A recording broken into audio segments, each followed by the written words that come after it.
America north కొరియాని ఎందుకు కొట్టదండి? కారణం తన దగ్గర ఉన్నటువంటి మిసైల్స్, అణుబాంబులు. మరి మన దగ్గర కూడా ఉన్నాయి కదా అణుబాంబులు. కానీ అమెరికాని కొట్టగల మిసైల్స్ మన దగ్గర లేవు. మన దేశం నుంచి సుమారు 14 నుంచి 15,000 కిలోమీటర్ల దూరం ఉంది అమెరికా. ఇప్పుడు ఈ నార్త్ కొరియా మీదకి అమెరికా కానీ లేకుంటే ఎవరు కూడా దాడి చేయకపోవటం మూలంగా వాళ్ళకి పెద్ద ఖర్చు ఉండదు, యుద్ధాల ఖర్చు. కోర్స్ వాళ్ళ యొక్క ఆయుధాగారాన్ని నింపుకుంటూ ఉంటారు, కొత్తగా కనిపెడుతూ ఉంటారు, ఇచ్చి పుచ్చుకుంటూ ఉంటారు. అంతేగాని ఇప్పుడు మనకి ఇరాన్లో పాపం జరిగిన దెబ్బ లాంటిది దెబ్బ ఈ దేశాలకు ఉండవు. కానీ మన దేశానికి ఉంటే అవకాశం ఉంటుంది, భారతదేశానికి. కారణం ఏంటంటే మనం ఎప్పుడు నశించిపోవాలి అని కోరుకొని మనం ఎలా చావకొట్టాలా అని ఆశించే దేశం అమెరికా. ఈ అమెరికా అంటే ఎలాగైనా సరే భారతదేశాన్ని నాశనం చేయాలి తెలియకుండా ఇండైరెక్ట్గా అని ఒక పాపిస్ట్ బుద్ధి ఉండే దేశం.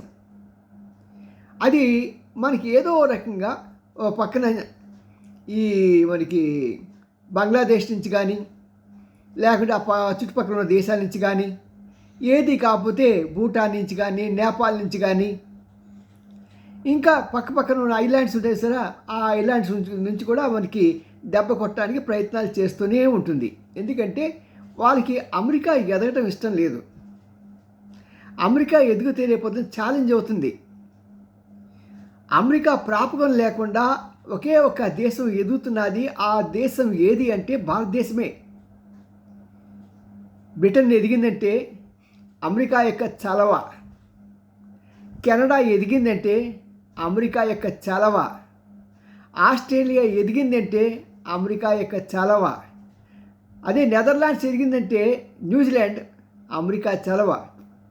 ఏ దేశాన్ని చూసినా సరే ఆ దేశం ఇంక్లూడింగ్ చైనా తన అవసరం కోసం, ఎందుకంటే అమెరికాలో మ్యానుఫ్యాక్చరింగ్ యూనిట్ పెట్టాలంటే చాలా కాస్ట్లీ, లేబర్ చాలా కాస్ట్లీ. కాబట్టి వాళ్ళు ప్రతి దాన్ని కూడా చైనా పంపించి ఆఖరికి గుండి సూది కూడా అయ్యా బాబు నువ్వే తయారు చేసి నాకు ఇవ్వయ్యా బాబు అనే స్టేజ్కి దిగజారిపోయిన దేశం అమెరికా. మరి ఇలాంటి పరిస్థితుల్లో భారతదేశం ఎదుగుతూ ఉంటే కడుపు మంట ఎవరికండి? అమెరికాకే. కొంతమేరకు మనకి చైనాకున్న సరే కడుపు మంట, మెయిన్గా మనకి అమెరికాకే కడుపు మంట. ఆఖరికి మన ఈ మధ్య వాళ్ళ నాయకుడు ఒకడు వచ్చి అంటాడు, మా కూతురు కోస్తారు కదా మన దేశంలో.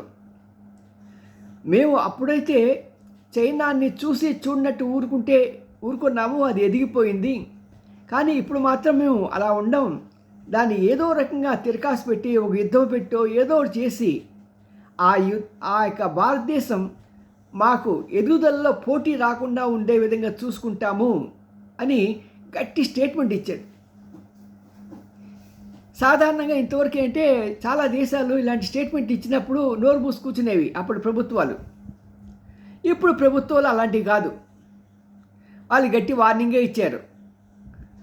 మరి ఇలాంటి సమయంలో మనం జాగ్రత్తగా గమనిస్తే మనకి ఏం అర్థమవుతుందంటే, మన దేశం ఎదగాలంటే మనకు ఒక మిసైల్ ఉండాలి. ఆ మిసైల్ ఎలాంటి మిసైల్ ఉన్నాయి? చాలా ఉన్నాయి కదా సార్. మన అగ్ని మిసైల్ డామ్ డూమ్ డూమ్ డూమ్ తీసుకొని ఇన్ని మిసైల్స్ ఉన్నాయి కదా. ఇవి కాదండి, లాంగ్ హైపర్సోనిక్ మిసైల్స్ మన దగ్గర ఉండాలి. కనీసం ఒక 50 అయినా అమెరికాని కొట్టగల స్థాయిలో మనం ఉండాలి. అప్పుడే మనం చెప్పిన మాట వింటుంది అమెరికా, మన జోలి రాకుండా ఉంటుంది అమెరికా. ఆ అమెరికా ఏం చేస్తుందండి? ఆ మెరికి భారతదేశానికి మరికలు పెడుతూ ఉంటుంది. అవి పోవాలి, తగ్గిపోవాలి, భారతదేశం హాయిగా తనబడి జీవించాలి అంటే మన దగ్గర కూడా ఒక బ్యాలిస్టిక్ షిప్ని 15,000 కిలోమీటర్లు దాటి వెళ్ళే క్షిపణి మన దగ్గర ఉండాలండి. అలా ఉన్నప్పుడు, ఎందుకంటే బలహీనమైన వాడి మాటలు ఎవరు పట్టించుకోడండి.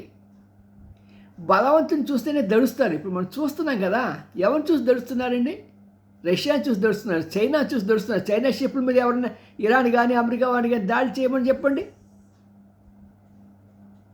అదే భారతదేశం అయితే పాపం ఏదో కింద మీద పడి దోచి చేసి మోడీ గారు లాక్కొస్తున్నాడు, కానీ సాధారణంగా అయితే అది అసాధ్యం. కాబట్టి ఒక వ్యక్తి కానీ ఒక దేశం కానీ ఏదైనా సరే ఆర్థికంగా బలంగా ఉండాలి, సైనికంగా కూడా బలంగా ఉండాలి. అప్పుడే మన మాట వింటారు.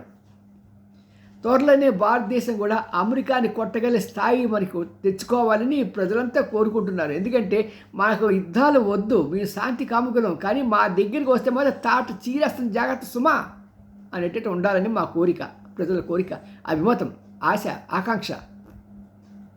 మరి ఆ రోజు త్వరలో రావాలని కోరుకుంటూ మీ N Ramji, senior journalist, Gudiganta TV nine like చేయండి, షేర్ చేయండి, సబ్స్క్రైబ్ చేయటం మాత్రం మానకండి. నచ్చుతాయి సార్ మీకు మెసేజ్లు? హృదయపూర్వకంగా చెప్తున్నామండి. ఎక్కడ కప్పు టీ కూడా మీరు లంచంగా తీసుకోరా. ఛాలెంజ్ చేస్తున్నాను. నిఖచ్చైన రాతలు మాటలు. బాయ్.